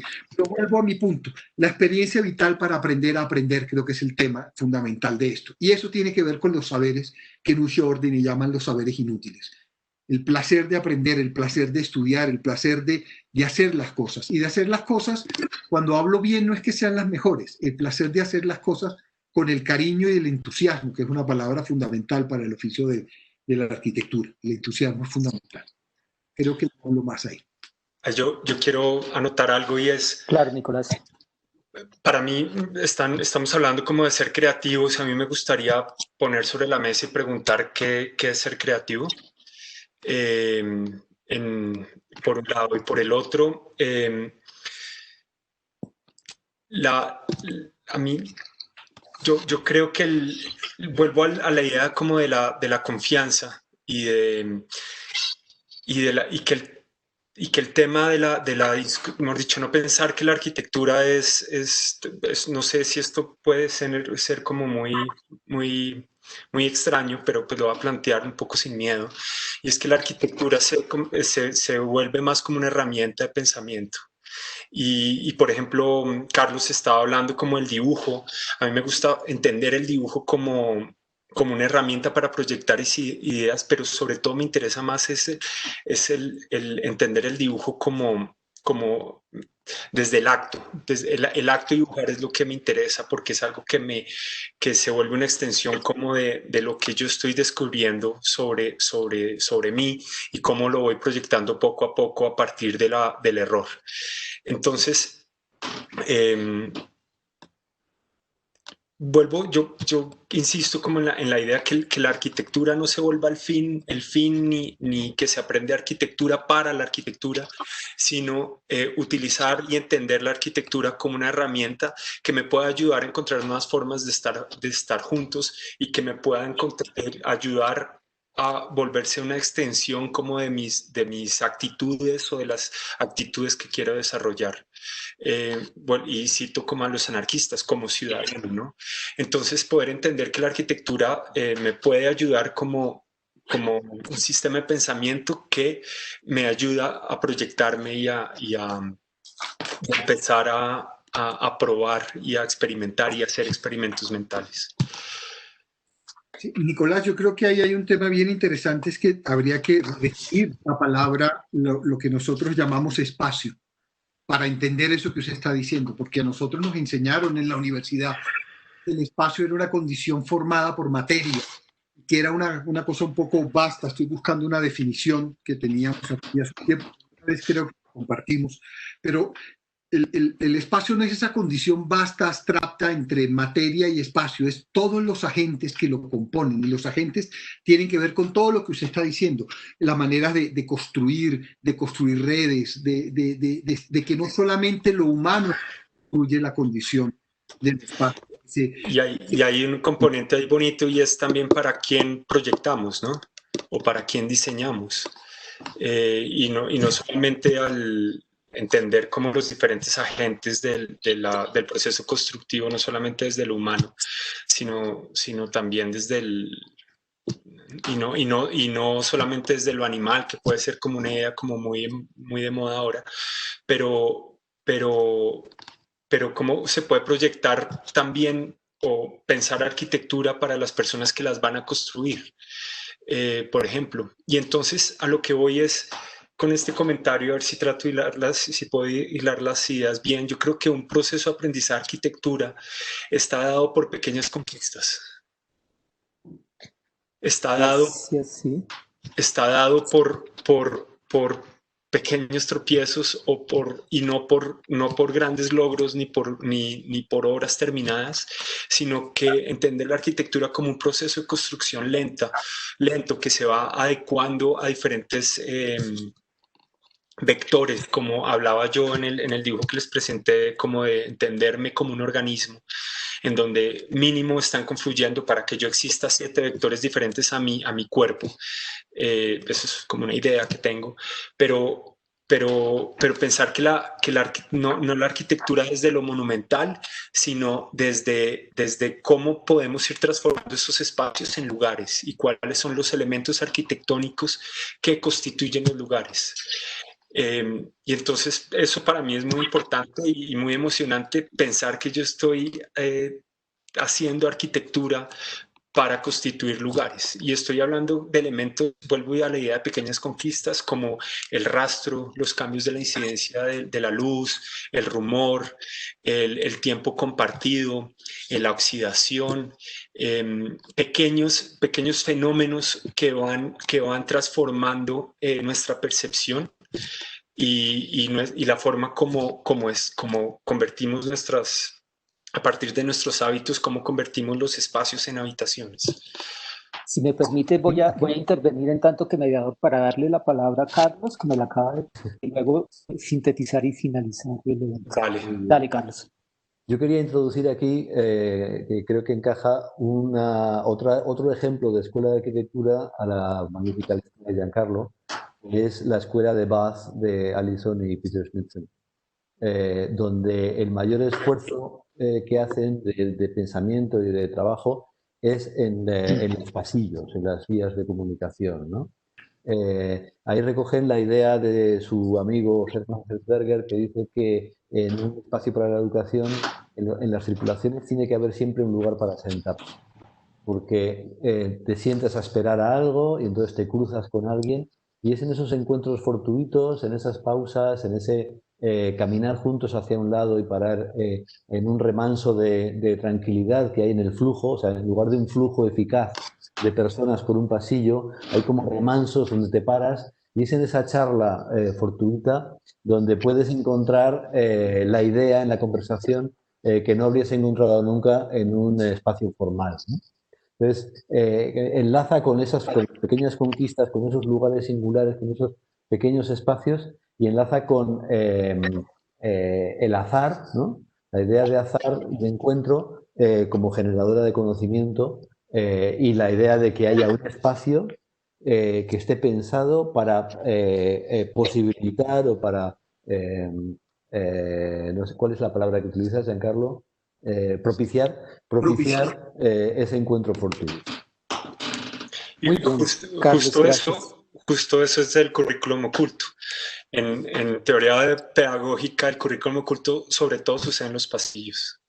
Y es en el lugar que no controlamos. Entonces poder desarrollar habilidades, entre comillas, sociales para podernos encontrar en esos lugares donde no estamos educándonos, sino estamos desaprendiéndonos y estamos reconociéndonos. Esto sería muy bonita esa pregunta para todos los chicos que estudian arquitectura, es que se imaginan hacer una facultad de arquitectura no hecha de corredores y salones, sino de acciones, eventos, juegos, intercambios, otras formas de entender que el aprendizaje se da en eso y entender esa, de verdad, repensar la idea de espacio no como vacío abstracto, sino como lugar de mediación, de interacción entre diferentes agentes.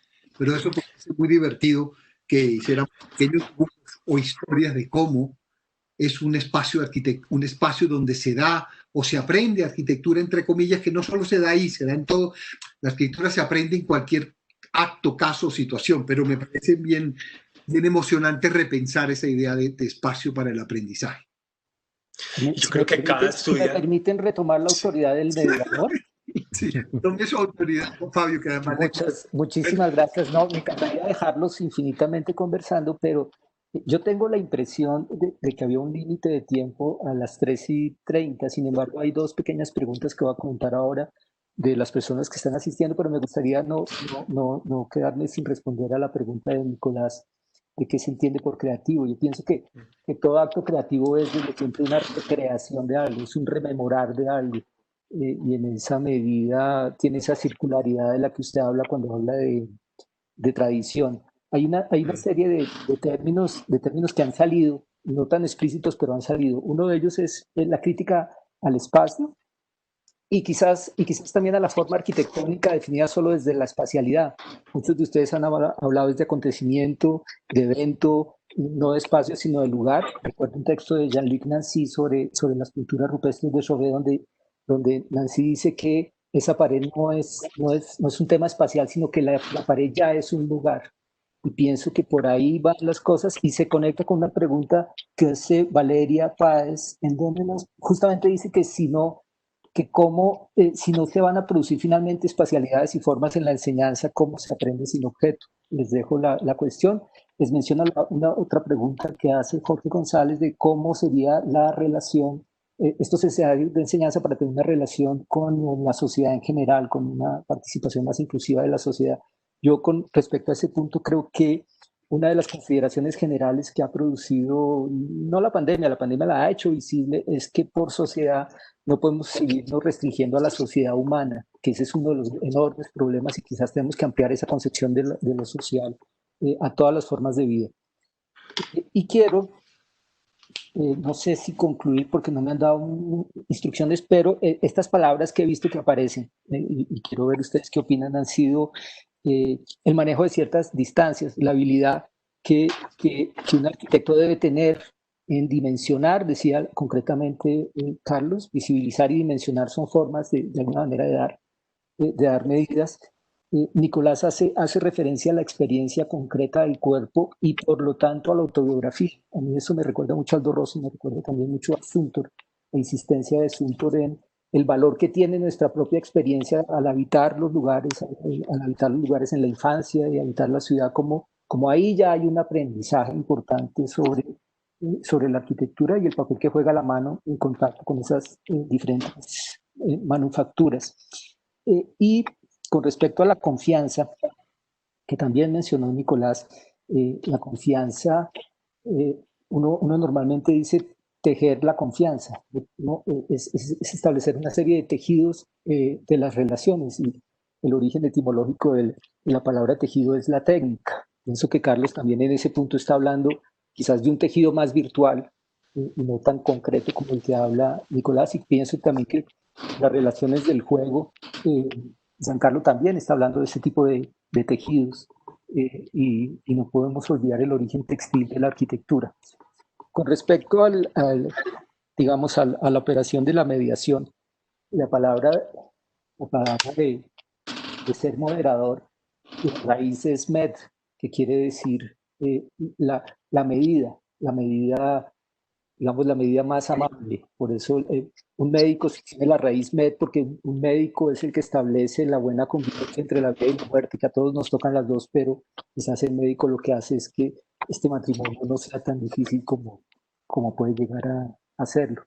Y pensando en la medida, en la distancia, en el cuerpo, recordé un texto que ustedes seguramente todos conocen, que es este texto de Heidegger, basándose en el poema de Hölderlin, que dice que el hombre poéticamente habita el mundo. Y claro, ¿qué significa?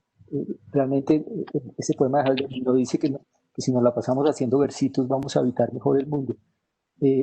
Cuando se cita esa frase, es importante irse unos versos antes, porque lo que dice Hölderlin, y les leo literalmente solo la parte de arriba, dice: la medida del hombre es esto. La medida del hombre es esto. La medida es importantísima. Lleno de méritos, sin embargo, poéticamente, es decir, poéticamente es la medida en que el hombre propiamente habita. Y los arquitectos nos encargamos de eso. Ahora, ¿qué significa entonces medir? Obviamente medir, ni para Hölderlin ni para nosotros, es simplemente medir con el metro, y es una medida puramente científica. Si no mira esta palabra medida, que tiene que ver con moderación, que tiene que ver con tiene que ver con mediación, significa varias cosas. Significa tomar medidas, eso es lo que hace normalmente el arquitecto. Toma medidas, insisto, no métricas, sino que entiende y habla con el lugar, interpreta las medidas y las relaciones entre las cosas, para luego dar medidas, dar medidas que hacen aparecer el lugar. Y Heidegger añadiría ahí, finalmente, para medirse con respecto a algo. Y a eso, como lo que se mide, es lo que Heidegger llama la cuadratura, que es el cielo, la tierra, los mortales y los divinos. Por lo tanto, de alguna manera, la función, desde esa perspectiva del arquitecto, son por lo menos esas tres acciones con respecto a la medida que hacen habitable el mundo. Y me parece que sigue siendo un texto a pensar seriamente. Creo que Heidegger puntualiza muy bien lo que significa medir, y la poesía que hay dentro de ese dar lugar a las cosas. No sé, le pregunto a Valentina si el moderador está en la obligación de cerrar el evento, o tenemos algún tiempito para abrir de nuevo la intervención a nuestros participantes. ¿Me dices, Valentina? Sí, podemos seguir porque ya ahí es el cierre que tú consideres mejor. Ok, entonces para cerrar le voy a dar la palabra a los tres panelistas para que nos hagan sus comentarios finales, si les parece. Carlos.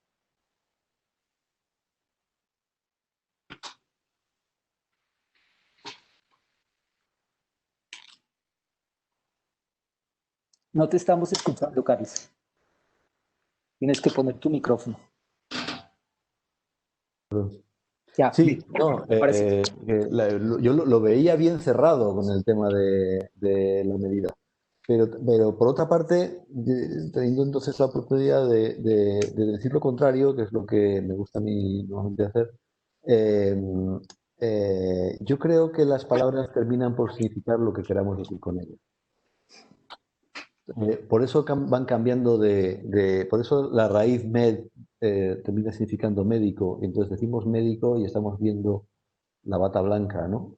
Ya hemos olvidado el sentido original de las cosas.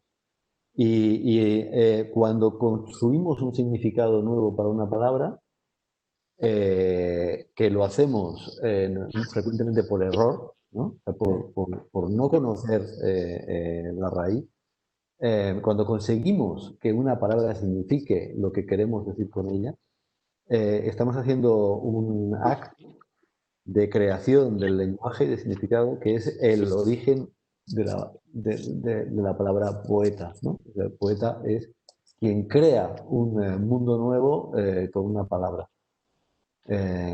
Y por eso a mí me gusta pensar que nuestras acciones, nuestro arte, nuestros proyectos, nuestras investigaciones, nuestras visualizaciones, o algunas de las cosas que he dado en la presentación inicial, pueden realmente permitirnos encontrar un significado a unas palabras que pueden ser viejas, que pueden tener significados antiguos, pero que realmente sean lo que queremos decir con ellos.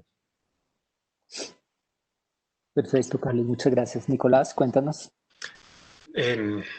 Bueno, pues me quedo como con esta conversación, una idea con que creo la responsabilidad de la Escuela de Arquitectura es iniciar una experiencia, y creo que en donde, basados en la confianza, los estudiantes o las personas que deciden llevar a cabo este proceso de aprendizaje se puedan verificar y que sean ellos los responsables de construir su propio currículum.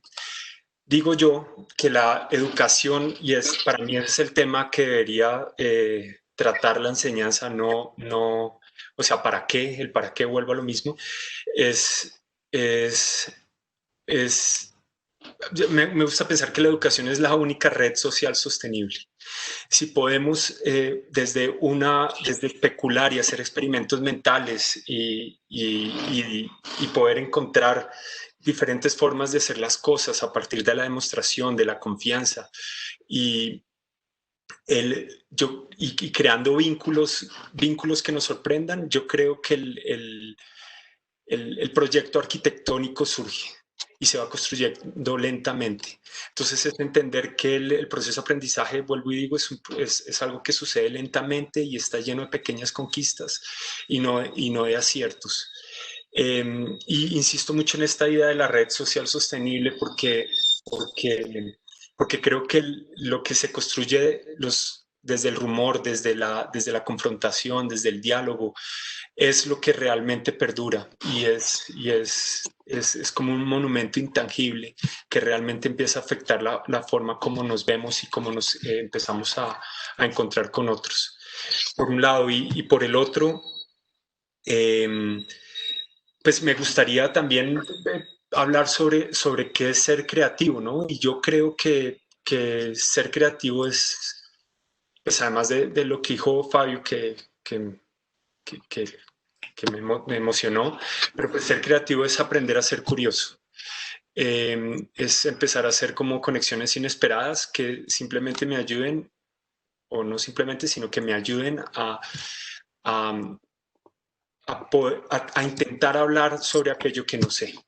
Entonces también eso era un poco la intención de mi presentación, como no hablar sobre cosas que hago muy bien o que creo que hago muy bien, sino precisamente me gustaría pensar que el aprendizaje es precisamente alejarme cuando alcanzo el objetivo.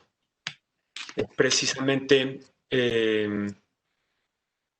si entiendo que hay algo que hago muy bien, poder arriesgarme y entrar a una zona donde es necesario que vuelva a empezar mi proceso de aprendizaje. Perfecto, Nicolás, muchísimas gracias. Giancarlo, te dejo la palabra. Yo quiero terminar con un tema que a mí me parece que recoge muchas cosas de las que hemos hablado. Yo creo que cuando jugamos, de alguna manera descubrimos, y cuando descubrimos, aprendemos. Y el acto de aprender es un acto, como dijo Nicolás, de descubrimiento que se relaciona y se conecta con la idea del juego como una condición que permite que esas situaciones se puedan dar en la vida. Entonces yo resumiría mucho de lo que hemos hablado, es que a través del jugar descubrimos cosas y a través de descubrir aprendemos. Y el aprendizaje es un acto que viene con él. Levanto la mano una cosa que me acabo de recordar y un poco conectando con Carlos y con la etimología de las palabras. Justamente la etimología de la palabra escuela es aquel lugar para el ocio. Sí, eso es bien bonito. Es un lugar donde tenemos la capacidad de encontrar lo que es importante para nosotros y está muy alejada de la idea de ser productivo, como ya lo hemos hablado, o de ser preciso o de tener el control, sino es un lugar en donde ociosamente intentamos reconocernos y definitivamente pues creo que ahí es donde sucede lo inesperado, porque nunca vamos a llegar a ese lugar. Y para rematar con una etimología, Giancarlo, si me permites, la etimología de la palabra trabajo, que es diferente a la labor, labor del panadero, no trabajo, es tribalium. Y tribalium era el instrumento de tortura que utilizaban los romanos, que era una especie de fusta que terminaba en 3 puntas de acero para fustigar a los esclavos para que trabajaran y cargaran las piedras. Entonces, fíjese qué cosa, ¿no? Que en la escuela nos dediquemos al trabajo, no deja de ser muy paradójico. Bueno, me da pena con ustedes, yo les agradezco el haber aceptado la invitación y la participación. Hay un poco de preguntas que lamentablemente se me van a quedar aquí en el chat, pero ya se nos acabó el tiempo. Muchísimas gracias a los 3, Carlos, Nicolás y Giancarlo, y le voy a dar la palabra a Valentina para que cierre el conversatorio. Muchas gracias. A ustedes. Gracias, de verdad, me place verlos. Muchas gracias a los 3 increíbles panelistas y a Fabio por moderar. Fue una conversación súper interesante y siguen llegando preguntas, pero ya no tenemos más tiempo. Claramente es un tema que a la gente le motiva mucho y muchas personas lo preguntaron, entonces solo lo voy a repetir rápidamente. Mañana en la página web de arcdis.uniandes.edu.co encuentran en la parte de eventos, señales del futuro, encuentran esta conversación ya guardada en nuestra página web o en nuestro canal de YouTube para los que quieran volver a revivirla en el futuro. Y ya solo me queda agradecerles a todos los asistentes. Tuvimos muchísimos asistentes acá en Webex y aún más en Facebook. Entonces, agradecerles a todos la asistencia y pronto les estaremos confirmando cuáles serán los siguientes invitados para las sesiones futuras de señales del futuro. Entonces, muchísimas gracias a todos por estar y ya no les quitamos más tiempo para que puedan seguir con sus días.